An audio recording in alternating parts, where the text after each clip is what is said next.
अरुण जी, आप मेरे पास क्या समस्या लेकर आए थे? नमस्कार साथियों, मैं अरुण कुमार श्रीवास्तव गोरखपुर से आया हूँ। हमने डॉक्टर पारुल वर्मा का फेसबुक पर देखा था, इनका एडवर्टीजमेंट, इनका पॉडकास्ट देखा था। मैं काफ़ी दिनों से सर्वाइकल स्पॉन्डिलाइटिस से परेशान था और लगभग 6 महीने में मैंने 20 डॉक्टर बदले होंगे, लेकिन उसमें कोई सुधार नहीं हुआ। और इन्होंने एक हफ्ते अपने ऑब्जर्वेशन में मुझे रखा और बदल बदल करके दवाएं देती रहीं, जिससे मुझे लगभग 85% रिलीफ हो गई है और काफ़ी आराम हुआ है।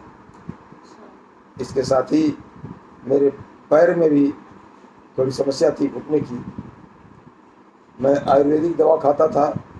मैंने लिया था योगराज गूगल और सिंहनाथ गूगल। उससे थोड़ा रिलीफ तो हुआ था, लेकिन उतना आराम नहीं हुआ था। उससे दर्द खत्म हो गया था, सूजन खत्म हो गई थी। लेकिन इन्होंने पता नहीं कौन सी दवा ऐसा दिया है कि उसको 3 दिन इस्तेमाल करने के बाद मेरे घुटने में अब थोड़ा आराम महसूस हो रहा है। जबकि गोरखपुर एम्स ने घुटना प्रत्यावर्तन के लिए लिख दिया था और इनकी दवा से मुझे कुछ आराम महसूस हो रहा है। अच्छा, आपको किस टाइप का पेन होता था अरुण जी? गर्दन में टीस होती थी, सोने में समस्या हो जाती थी। जी। दिन भर तो कोई समस्या नहीं थी, लेकिन जब मैं सोने जाता था ज्यादातर आपको लेटने से ही होता था। जबकि मैं तकिया वगैरह नहीं लगाता हूँ, जी। गले के नीचे हल्का सा रुमाल रख लेता हूँ, तौलिया रख लेता हूँ, लेकिन जो है अब आराम हो रहा है। टीस होती थी जी। तो आपने तकिया लगाना, ऊंची चीजें लगाना बंद कर दिया था? मैं लगाता ही नहीं था। ये कैसे हो गया? क्योंकि मैं अंतर्राष्ट्रीय खिलाड़ी हूँ और ये खिलाड़ियों की सबसे बड़ी समस्या है, कहीं कहीं ऐसा हो जाता है। अच्छा, सबसे ज्यादा आपको ये प्रॉब्लम कब बढ़ती थी? लेटने से, सोने से, चलने से, बैठने से? सबसे ज्यादा समस्या कब बढ़ती थी? लेटने के समय ही होती थी, बढ़ जाती थी, क्योंकि एक्सरसाइज वगैरह करता था तो कुछ महसूस नहीं होता था, लेकिन जब बिस्तर पर जाता था तो समस्या उत्पन्न हो जाती थी। मेरे पास आने से पहले कोई क्या एलोपैथिक, आपने पहले भी बताया, आपने एम्स को दिखाया, आयुर्वेदिक भी दवा ली है ना? हाँ, एलोपैथी की दवा भी लिया है, आयुर्वेद की भी लिया है। एलोपैथी से तो नहीं, लेकिन आयुर्वेद से फायदा हुआ था। लेकिन यहाँ आने के बाद थोड़ा सा रिलीफ काफ़ी मिली है। अच्छा, मेरे पास जो समस्या लेकर आप आए थे अभी, कितने प्रतिशत, आपने पहले भी बताया, कितने प्रतिशत दर्शकों को बताइए, कितने प्रतिशत आपको आराम मिल चुका है? आराम तो पहले थोड़ा बहुत था, लेकिन यहाँ आने के बाद मुझे लगभग 85% रिलीफ है। 85%? एक बैग तो किसी का भी नहीं ठीक हो सकता है।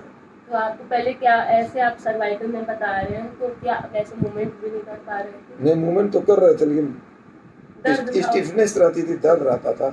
अभी भी हल्का हल्का यहाँ पर है जो है, तो वही हम समझते हैं 15% 20% रह गया है। जी, मतलब 100% में आपको 85% लगभग लाभ हुआ। आपको कुछ और दर्शकों से बताना है के बारे में? कुछ बताएं जी, आप क्या हैं? मैं तो राष्ट्रीय स्तर का खिलाड़ी रहा हूँ। अभी भी मैं खेल संघों से ही जुड़ा हुआ हूँ और आज मेरी उम्र 65 क्रॉस करके 66 में चल रहा हूँ। 12 किलोमीटर मैं पैदल चलता हूँ। सुबह शाम 2-2 घंटे टेबल टेनिस या बिलियर्ड खेलता हूँ, तो उसका असर होता है, क्योंकि खेलने से बॉडी सही रहती है। लेकिन गर्दन में स्टिफनेस आ जाने से समस्या हो गई थी। मैं शीर्षासन करता था, 2 मिनट सिर के बल खड़ा रहता था, उसको मैंने बंद कर दिया है। हल आसन और सर्वांगासन भी करता था।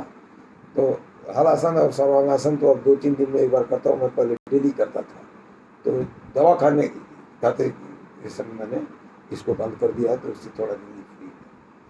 अब मैं तो यही कहूँगा कि हर आदमी को जो है फिजिकल एक्टिविटी जरूर करते रहनी चाहिए, चाहे कुछ भी हो जाए, क्योंकि हर चीज़ की सीमा होती है और शरीर पर उम्र का तो थोड़ा असर पड़ता ही है। हम उस एज में आ गए हैं कि कहीं ना कहीं जो है शरीर ढलान पर है, तो उसका असर होगा, लेकिन महसूस नहीं होता।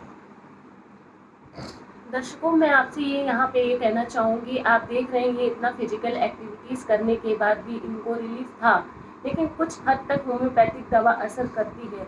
तो आपसे मुझसे ट्रीटमेंट चाहते हैं तो मेरे दिए हुए नंबर पे आप मुझसे कांटेक्ट कर सकते हैं। मैं मेरी बनारस में BLW में क्लिनिक है। मैंने क्लिनिक का नाम डॉक्टर पारुल मल्टी स्पेशलिटी है, होम्योपैथिक क्लिनिक। और आपसे एडवाइस यही करेंगे, अपनी इन्होंने भी यही कहा, इतने एज होने के बाद उन्होंने बोला फिजिकल एक्टिविटी भी करना चाहिए, साथ ही साथ योगा भी करना चाहिए और होम्योपैथिक का भी उपाय करना चाहिए। धन्यवाद। आप मेरे चैनल पे नए हैं तो मेरे चैनल को सब्सक्राइब करें। धन्यवाद।